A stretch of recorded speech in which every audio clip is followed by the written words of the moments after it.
एक बादशाह ने भागवतिक श्रेष्ठ वैद्य को बुलाया और पूछा 24 घंटे में स्वस्थ शरीर के लिए कितना भोजन अनिवार्य है। तो उसने कहा 24 घंटे के लिए 39 तोला अन्न अत्यंत अनिवार्य है। 1 तोला 10 ग्राम, 39 तोला 390 ग्राम। 24 घंटे में आपके अंदर अन्न 390 ग्राम जाना चाहिए। इसके बाद उन्होंने कहा कि इतने से क्या होगा? तो हकीम बोला कि शरीर पोषण के लिए इससे ज्यादा की आवश्यकता नहीं है। इसके अलावा जो ज्यादा खाया जाता है वो आंतों को बोझा देता है, ब्रह्मचर्य की हानि करता है, भजन में प्रमाद करता है और उम्र को नष्ट करता है, समय को नष्ट करता है। कितना? 390 ग्राम 24 घंटे में, मतलब 2 रोटी 1 कटोरी दाल बस, या आधा कटोरी दाल आधा कटोरी सब्जी। ये स्वस्थ शरीर के लिए चाहिए, ये कोई साधु का आहार नहीं है, स्वस्थ शरीर के लिए। बादशाह को उत्तर दिया उस भागवतिक वैद्य ने कि 39 तोला अन्न की केवल आवश्यकता है। देखो इस पे विचार करो भाई, 390 ग्राम 24 घंटे में अन्न जाना चाहिए। इसके बाद थोड़ा दूध हो गया, थोड़ा पानी हो गया। 390 ग्राम मतलब 400 ग्राम भी पूरा नहीं, 24 घंटे में, दिन रात में। और इससे शरीर स्वस्थ रहेगा और आपकी आध्यात्मिक शक्ति बढ़ेगी। वे तो हम बार बार सत्संग में कहते हैं ज्यादा भोजन जो है ये ठीक नहीं है और उचित भोजन लीजिए। तो आज ये उचित भोजन का भी प्रमाण मिल गया कि 39 तोला भोजन करना है। देखो करके देखो एक बार, 39 तोला दोपहर में और 39 तोला शाम के, तो 2 बार में कर लीजिए। उपासक को आहार के लिए सावधान। इसके अलावा जो कुछ खाया जाता है वो सिर्फ हाथों को बोझा ढोने का काम दिया जाता है। 2 बार में संभल करके बुद्धिमान भाग्यवान उपासक इतने अन्न का ही सेवन करता है। 2 बार में 39 तोला की बात कह रहे हैं, 2 बार, बुद्धिमान और भाग्यवान। और महामूर्ख और अभागा वो अधिक भरता है हाथों में। इसमें वाणी जी में लिखा महामूर्ख है वो, क्योंकि बेमतलब बोझा भरे जा रहे। देखो भोजन तुम्हें तार देगा और भोजन तुम्हें मार देगा। तंदुरुस्ती के लिए, स्वस्थता के लिए और भजन के लिए जितना बताया गया उतना ही भोजन करना चाहिए।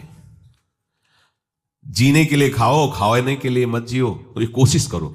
एक टाइम के लिए 39 तोला और दूसरे टाइम हम वैद्य जी एक बार के लिए कहे ना 24 घंटे में 2 बार को इसको विभाजित कर दे, तो इसे हम छूट देते हैं। 400 ग्राम अन्न दोनों टाइम ले लो, 800 ग्राम होता है। ठीक है, एक बार देखो ना करके, बहुत शांति मिलेगी, इससे लाभ मिलेगा। सच्ची बात मानना, भोजन का बहुत बड़ा प्रभाव होता है। ठीक है, अब इसमें कह रहे हैं कि आहार में क्या लेना है। वजन तो तय हो गया, अब आहार में कह रहे हैं कि सात्विक आहार ही ब्रह्मचर्य को पुष्ट करता है, नहीं तो ब्रह्मचर्य को नष्ट कर देता है। राजसिक और तामसिक आहार ब्रह्मचारी व्रत निर्वाह के लिए नहीं लेना चाहिए। रसीला, हल्का मतलब सुपाच्य और मधुर, और गेहूं, चावल, जौ, साठी, मूंग, अरहर, चना, दूध, अल्प मात्रा में घी, चीनी, सेंधा नमक या पके हुए ऋतु फल, ये ब्रह्मचर्य में सहायक आहार है। समझ लेना।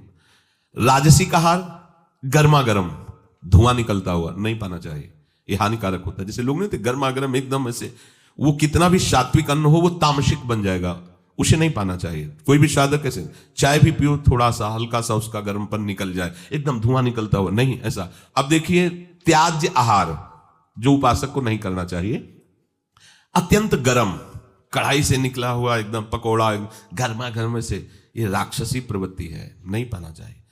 अच्छा, अपने लोगों को तो गर्मा गर्म भाग्य में नहीं लिखा है। क्यों? क्योंकि पहले प्रियाजू पाएंगे, तो प्रियाजू को गर्मा गर्म थोड़ी लगाएंगे, पहले योग्य उसको बनाओ पाने के, मतलब हल्का सा गर्म रह जाए, फिर श्री जी को भोग लगाओ, 20 मिनट भोग लगाओ, हो गया सब काम। इसके बाद प्रसाद रूप में पालो तो स्वाद वाली बात ही नहीं रह जाएगी, परम स्वाद आ जाएगा, क्योंकि प्रियाजू ने पाया है। अत्यंत उष्ण और लाल मिर्च पर ये एकदम तेल उतर आ रहा है सब्जी में, लाल लाल ऊपर नहीं होता जिससे से, ये ब्रह्मचर्य के लिए हानिकारक है। साधु, साधक, उपासक, चाहे गृहस्थ हो चाहे विरक्त, मत पाना। लाल मिर्च पड़ी हुई और खूब ऑयल दिखाई दे रहा है ऊपर से, नहीं पाना। और अत्यंत नमकीन और अधिक मीठा, मीठा सात्विक में ऊपर में वर्णन किया गया है, पर अधिक मीठा पता चला गुलाब जामुन आ गए तो 10, 12, 15 तक कोई बात ही नहीं है। खीर आदि हलवा आदि समेटते चले जा। भैया ये कोई गोदाम थोड़ी है, आते हैं थोड़ा उचित पाल हो गया। अब 400 वाली बात है तो जो अगर खीर अच्छी लगती है तो सब बंद कर दो, 400 ग्राम खीर पी लो। हलवा अच्छा लगता है तो ठीक है, कुछ मत लो, केवल हलवा ले लो, 400 ग्राम पालो, कोई बात नहीं, बिना औषधि के पच जाएगा। आप देख लेना, बहुत बढ़िया रहेगा और आप सात्विक रहेंगे, आपका चिंतन बनेगा, नींद नहीं आएगी। चटपटा नहीं, ये नींबू डाल करके, थोड़ी इमली डाल करके, थोड़ी आम का अमृत डाल करके, ऐसे ये साधु, ये बहुत खतरनाक ब्रह्मचर्य के लिए है। आम का आमचूल, इमली, ये बहुत खतरनाक है, बिल्कुल नहीं, अपने खान पान में इनका प्रयोग नहीं होना चाहिए। और अत्यंत तेल युक्त गरिष्ठ पूड़ी, कचौड़ी, मालपुआ और हींग पड़ा हुआ निषेध है। भगवत मार्ग में ये हींग को निषेध किया गया है। जो 4 जगह उस ब्रह्म हत्या को विभाजित किया गया, वो शास्त्र में पढ़ा। एक था मरुभूमि, ऊषर भूमि, दूसरा था वृक्षों में गोन, तीसरा माताओं बहनों में मासिक धर्म, चौथा जल में फेन बुदबुदा। ये 4 जगह उससे विभाजित किया गया। ऐसे ही स्नान के लिए है कि जल में जब जाए तो ऐसे ऊपर की परत को ऐसे हटावे, भले कुछ नहीं पर उसका सिद्धांत, तब डुबकी लगा, दोनों हाथ से ऐसे करके फिर डुबकी लगा। ऊषर भूमि में किसी भी मंगल अनुष्ठान के लिए निषेध किया गया है। और वृक्षों की गोंद परमार्थिक उपासकों के लिए निषेध किया गया, इसीलिए इसमें हींग को भी निषेध कर रहे हैं। और हींग वैसे ही बहुत गर्म तासीर होती है, अपने को नहीं पाना। प्याज, लहसुन, गाजर, उड़द, मसाला बाजार का बना हुआ जैसे मीट मसाला वैसे वैसे नहीं, ये नहीं। और तमोगुणी में मांस, मछली और आदि आदि, अंडा, शराब, चाय, काफी तमोगुण में रखा है, उसी लाइन में रखा है जिसमें निषेध रखा है।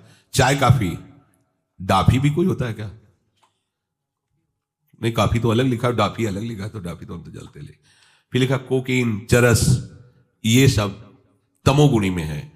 और घोर तमोगुणी बासी भोजन नहीं पाना चाहिए। जैसे कल का बना हुआ रखा हुआ है, फिर आजकल चलता है ना कि उसमें बिजली वाली एक छोटा सा ऐसे आता है, उसमें ऐसे अंदर रख दो, गर्म हो जाता है।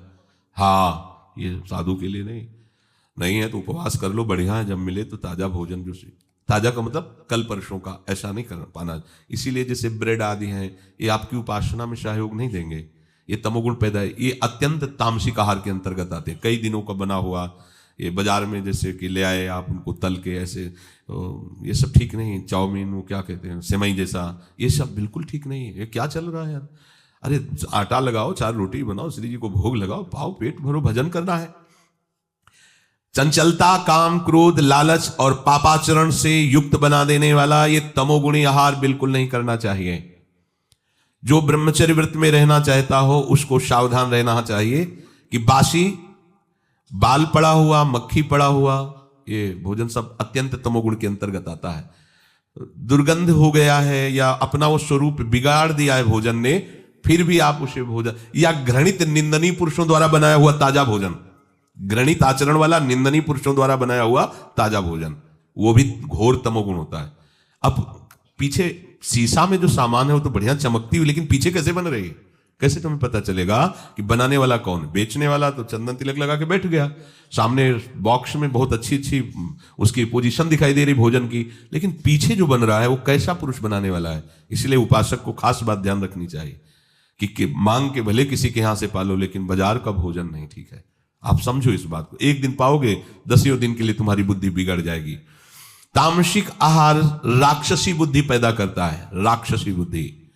ऐसा रोगी, दुखी, बुद्धिहीन, क्रोधी, लालची, आलसी, दरिद्र स्वभाव, अधर्मी, पापाचरण, अल्पायु हो जाता है जो ये तामसिक भोजन करता है। तामसिक भोजन में एक बात फिर सुन लीजिए, बोले हींग, प्याज, लहसुन और मीट मसाला, मांस, मछली, अंडा, शराब, चाय, काफी, कोकीन, चरस, बासी आहार, रसहीन, गला हुआ, दुर्गंधित और घृणित निंदनीय पुरुषों द्वारा बनाया हुआ ऐसा भोजन तामसिक है। ये आपको ब्रह्मचर्य नहीं रहने देगा, दुखी, बुद्धिहीन, क्रोधी, लालची, आलसी, दरिद्र, अधर्मी, पापी और अल्पायु बना करके नरकगामी करेगा। ऐसे भोजन से बचा जाए। प्रभु करुणा करके उपदेश कर रहे हैं, प्रशांतात्मा विगतभिर ब्रह्मचारी व्रते स्थितः मनः संयम्य मच्चित्तो युक्त आशीत मत्परः। प्रशांत आत्मा, जिसका अंतःकरण किसी भी परिस्थिति में अशांत नहीं होता, चाहे कोई कितना उसे उत्तेजित करने की चेष्टा करे, उद्वेगित करने की चेष्टा करे, परेशान करे, निंदा करे, अपमान करे, पर उसके हृदय में हलचल नहीं होगी।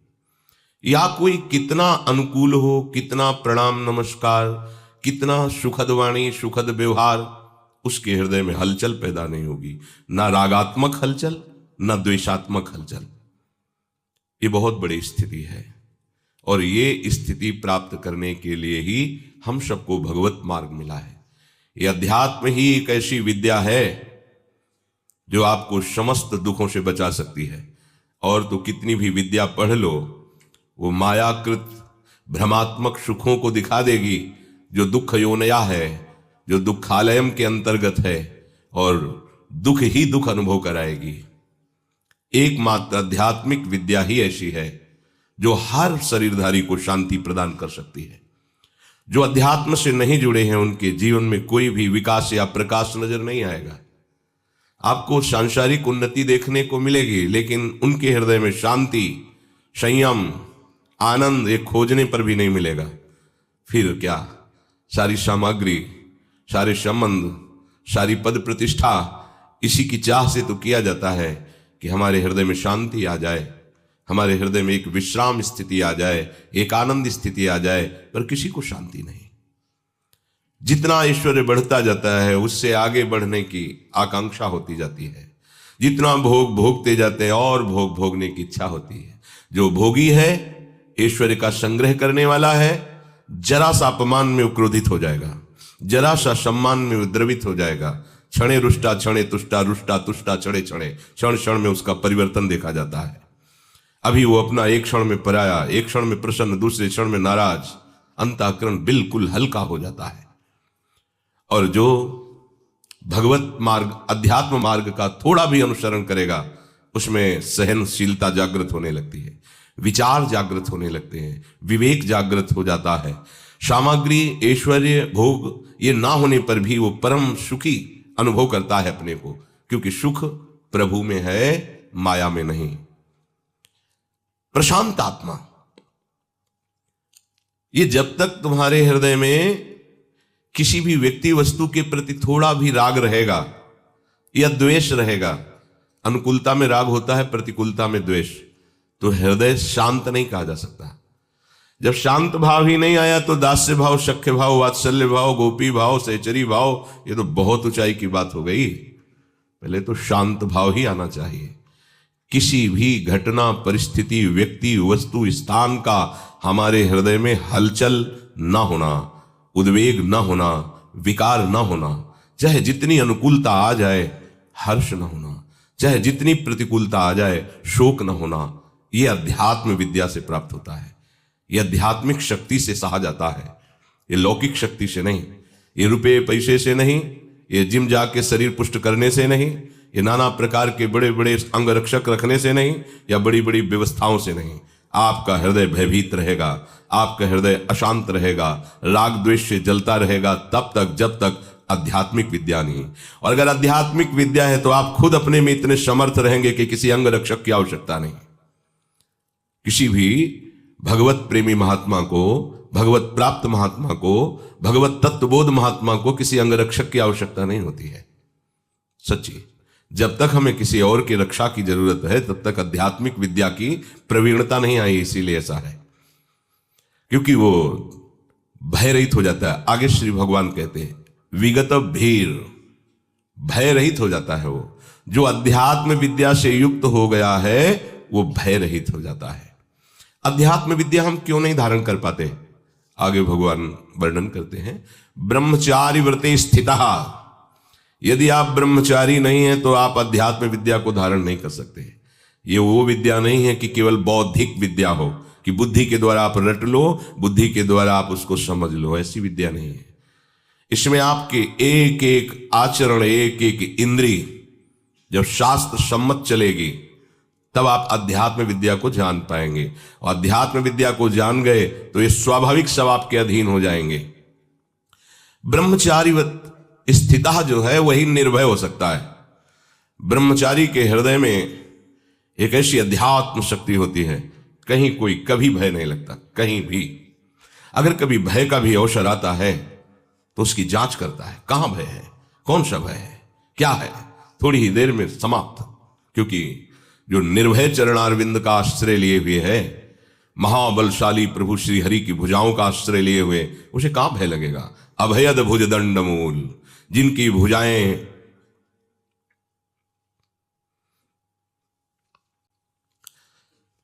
शरणागत को अभय प्रदान करने के लिए फड़कती रहती है। अजान बाहु अमित बलशाली प्रभु श्री कृष्ण अपने भक्तों की रक्षा के लिए हर समय उनकी भुजाएं फड़कती रहती है, जो उनके चरणों का आश्रित होता है। शरणागत अभय विरद पतित पावन बाने, व्यास से अति अधम आतुर को न समाने। स्वामी के गोरे चरणारविंद का अद्भुत प्रभाव, अद्भुत शक्तियां अपने शरणागत की रक्षा करती रहती है। राधा किशोरी के ही अंश से जितनी महाशक्तियां हैं, कामाख्या, दुर्गा, अंबा, चामुंडा, ये महान महान शक्तियां सब लाडली जी के एक अंश से प्रकट हुई हैं। स्वामी जी के गोरे चरणारविंद में अनंत शक्तियां वास करती हैं, जिन चरणों को स्वयं महाबलशाली प्रभु श्री कृष्ण दैन्य होकर दुलार करते हैं। इन चरणों का जो आश्रय लिए हुए है, हाँ, शरणागत अभय विरद पतित पावन बाने। चाहे जितना कोई पतित हो, श्री राधा किशोरी के चरणों का आश्रय ले लिया तो अत्यंत दयालु, कृपालु, वात्सल्य समुद्र लाडली जी उसका कभी त्याग नहीं करती है। पतित पावन बाने, पतितों को पावन कर देना इनका स्वभाव है, इनके चरणों का प्रभाव है।